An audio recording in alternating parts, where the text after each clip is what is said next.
देखो अब प्रॉब्लम हमारी आती है कैपेसिटिव कपलिंग की, इसको बैक गेट कपलिंग भी बोलते हैं। ठीक है, तो let us consider the circuit shown below in which two input. हमने एक डायनामिक नैंड गेट बनाया है। ठीक, ये है डायनामिक नैंड, और जो ये है स्टैटिक नैंड। इसमें क्या है, ऊपर क्लॉक, यहाँ पे क्लॉक और बीच में पुल डाउन, और ये स्टैटिक है जो हम पढ़ते थे ऊपर पैरेलल में लगता था, जिसमें हम करते थे y is equal to A dot B bar, फिर हम कॉम्प्लीमेंट लेते थे, फिर पुल अप नेटवर्क बनाते थे, पुल डाउन नेटवर्क बनाते थे, और होता था पैरेलल एंड होता था सीरीज़। तो ये उसी से बना है, ये हमने ऑलरेडी पढ़ा है। ठीक, तो इसमें हमने क्या किया है, एक डायनामिक गेट और एक स्टैटिक गेट को आपस में जोड़ा है। ठीक, तो यहाँ पे हो जाती है कैपेसिटिव कपलिंग। क्या होती है कैपेसिटिव कपलिंग, देखो क्या होता है। ये हमारा वी आउट वन है, ये गया यहाँ, पाथ देखना, ये गया यहाँ, यहाँ। अब यहाँ पे कैपेसिटिंग कपलिंग की वजह से इसको एक पाथ मिलता है यहाँ, इसको एक पाथ मिलता है यहाँ। ये ब्लैक का पाथ देखा, अब येलो से देखो, फिर से ये पाथ, ये पाथ, ये। अब यहाँ से भी एक पाथ मिलता है, फिर यहाँ यहाँ यहाँ यहाँ यहाँ यहाँ और पहुँच गया वी आउट टू पे। तो वी आउट वन और वी आउट टू आपस में कैपेसिटिवली कपल्ड है। मतलब कैसे कैपेसिटिवली, हाँ, अब सबसे पहले कैपेसिटेंस आती कहाँ से है, ये सबसे इंपॉर्टेंट चीज़ है इसमें। देखो इसका मैंने रीज़न भी यहाँ पे लिखा है। जब हम इनपुट देते हैं एक सर्किट पे, वो हमें बहुत बहुत बहुत जल्दी हमें आउटपुट देते हैं। जैसे मैं इनपुट दूंगा 1 1, मुझे पता है अगर एंड गेट है तो मुझे 1 आना चाहिए, ये विद इन नैनो सेकेंड से आउटपुट आ जाता है। इसका मतलब क्या हुआ, स्विचिंग स्पीड जो है वो बहुत ज़्यादा हाई है। इसका मतलब क्या हुआ, फ्रीक्वेंसी जो है वो बहुत ज़्यादा हाई है। और जब हमें मॉसफेट में फ्रीक्वेंसी हाई होती है, वहाँ पे हमें कैपेसिटेंसेस देखने को मिलती है। ये हमने ऑलरेडी पढ़ा है इसमें चैप्टर में, एनालॉग सर्किट्स में, effect of capacitances at high frequency, effect of capacitance at low frequency, ये सब वो पढ़ा। तो हाई फ्रीक्वेंसी पे जो कैपेसिटेंसेस आते हैं ये वही कैपेसिटेंसेस है। तो अब हमें क्या मिलता है, वी आउट टू और वी आउट वन में एक डायरेक्ट पाथ मिलता है। ठीक, देखो जो ये वी आउट वन है, हाईलाइटर से देखो, ये वी आउट वन, ये गया इसको इनपुट, ये गया इसको इनपुट। तो एक इनपुट है वी आउट वन और एक इनपुट यहाँ से हमने लिया है एक्स। ठीक, एक इनपुट एक्स लिया है, तो दो इनपुट है, एक है वी आउट वन और एक है एक्स। ठीक है, जो ये एक्स है हम अज्यूम करते हैं ये ट्रांजिशन लेता है 0 से 1। तो पहले हम कभी लॉजिक, ये क्या होता है इसमें, अगर इनपुट ए बी है, ये वाई है, 0 0 0 1 1 0 1 1, तो इनपुट या तो 0 होगा या तो 1 होगा। तो हम यही बोल रहा है, एक्स जो है या तो वो 0 होगा या तो वो 1 होगा। ठीक है, तो यहाँ थोड़ी इंग्लिश लिखी है वो पढ़ना।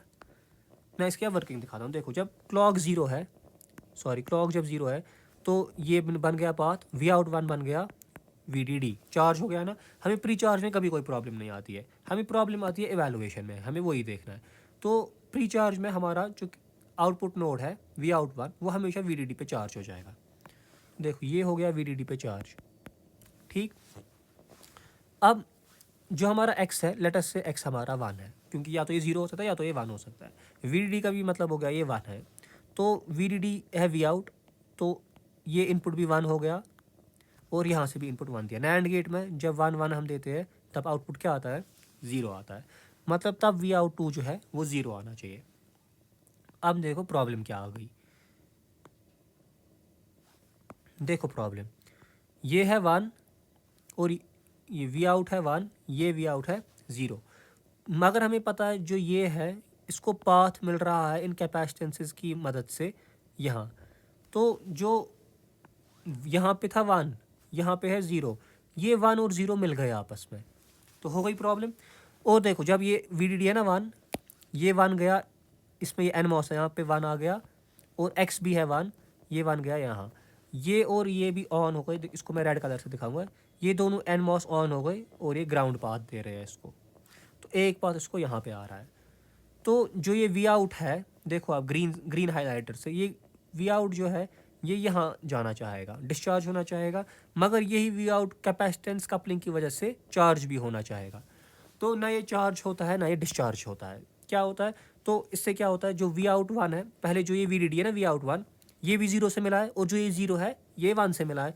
तो यहाँ पे भी मुझे इफेक्ट देखने को मिलेगा, यहाँ पे भी मुझे इफेक्ट देखने को मिलेगा। अगर यहाँ पे VDD था, ये VDD कनेक्ट है यहाँ 0 से, तो ये VDD से थोड़ा सा रिड्यूस हो जाएगा वोल्टेज। ये 0 है ना, इसको पूरा डिस्चार्ज होना है, मगर ये पूरा डिस्चार्ज नहीं होगा क्योंकि ये कनेक्ट है VDD के साथ, तो ये स्लाइटली 0 से इंक्रीज होगा। तो वैल्यू जो है वो एग्जैक्टली VDD नहीं होगा, वैल्यू जो है वो एग्जैक्टली 0 नहीं होगा। अब फॉर एग्जाम्पल समझो ये इन्वर्टर है, ये VDD दिया था, आना चाहिए 0, VDD मतलब 1। अब वोल्टेज जो VDD है वो रिड्यूस हो रहा है, वो रिड्यूसिंग वोल्टेज है। अब अगर एक टाइम आएगा कि वोल्टेज इतना रिड्यूस हो जाएगा कि ये इसको लॉजिक 0 इंप्लीमेंट करेगा और आउटपुट में मुझे 1 देगा, तो आ गई ना प्रॉब्लम। मुझे आउटपुट में 0 चाहिए था, मुझे आउटपुट में आ गया 1। इसको बोलते हैं कि सर्किट में लॉजिक ग्लिच आ गया, तो ये हमारी प्रॉब्लम होती है। तो यहाँ पे मैंने यही लिखा है सारा। अब यहाँ पे ये ग्राफ है, देखो डरना नहीं है इस ग्राफ से। हमारे पास जो ये है, जो है ब्लैक से बना रहा हूँ, ये क्लॉक सिग्नल है। क्लॉक सिग्नल होती है 0 या 1 के बीच, ठीक है। ये या तो 0 1, ये क्लॉक सिग्नल है ब्लैक की। जो ये मैंने पिंक से बनाई है ना, इनपुट है। इनपुट मैंने कहा ना एक्स हो सकता है या तो 0 या तो 1। अब हमें पता है ये तो आइडियल केस होता है 0 1। ये अगर 0 है, इसको हल्का सा टाइम लगेगा 1 जाने में ऐसे। तो यहाँ मैंने इनपुट यही दिखाया है पिंक से डॉटेड, ठीक। अब देखो जो ये रेड कलर है ना, ये मेरा आउटपुट 2 है। आउटपुट 2 पहले कुछ प्री चार्ज वैल्यू होता है, फॉर एग्जांपल x उसका। फिर जैसे ही हमने इसको इनपुट 1 दिया, यहाँ पे ना ये 1, जैसे ये 1 के नज़दीक आएगा ना, देखो जैसे ही मैं x1 दूंगा ना, ये ऑन हो जाएगा ना, ये ट्रांजिस्टर ऑन हो जाएगा, ये ट्रांजिस्टर ऑन हो जाएगा, ये आउटपुट होना चाहेगा डिस्चार्ज टू 0। तो जैसे ही यहाँ पे इनपुट हो रहा है ना 1 इस पॉइंट पे, तो जो आउटपुट 2 है ना, ये जाना चाहेगा 0 के पास, मगर ये एग्जैक्टली 0 पे नहीं जाएगा, ये यहाँ पे रुक जाएगा। क्यों रुक जाएगा? क्योंकि इसको VDD ने क्या, ये VDD के साथ है ना कैपेसिटिवली कपल्ड, तो VDD इसको 0 तक नहीं जाने देगा, ठीक। तो ये 0 बराबर 0 तक नहीं जाएगा, ये रहा इस लेवल पे। अब उस टाइम वी आउट को क्या हुआ से, ये वोल्टेज लेवल है वी आउट 1 की, इसका ये वैल्यू था VDD। तो जैसे ही ये यहाँ पहुँचा, ये डिस्चार्ज होना स्टार्ट हो जाएगा ना, ये VDD था, तो VDD का वैल्यू भी मैंने कहा रिड्यूस होना स्टार्ट हो जाएगा, थोड़ा सा हो गया रिड्यूस होना स्टार्ट। फिर यहाँ पे फिर से क्या हो गया, क्लॉक हो गई 0, क्लॉक 0 हो जाएगी, प्री चार्ज मोड आ जाएगा। प्री चार्ज मोड आ जाएगा तो कैपेसिटर फिर से चार्ज होना स्टार्ट करेगा, तो इसको ये ऐसे चार्ज करेगा, देखो क्या। तो जैसे ही क्लॉक फिर से 0 हो जाएगी, येलो से देखो ये पाथ बनेगा, ये तो ये फिर से VDD की तरफ चार्ज हो गया ना, इसीलिए यहाँ पे ये वोल्टेज ऊपर चढ़ गई, यही रीज़न था, ठीक। और ये वोल्टेज क्यों नीचे गई वो भी देखते हैं।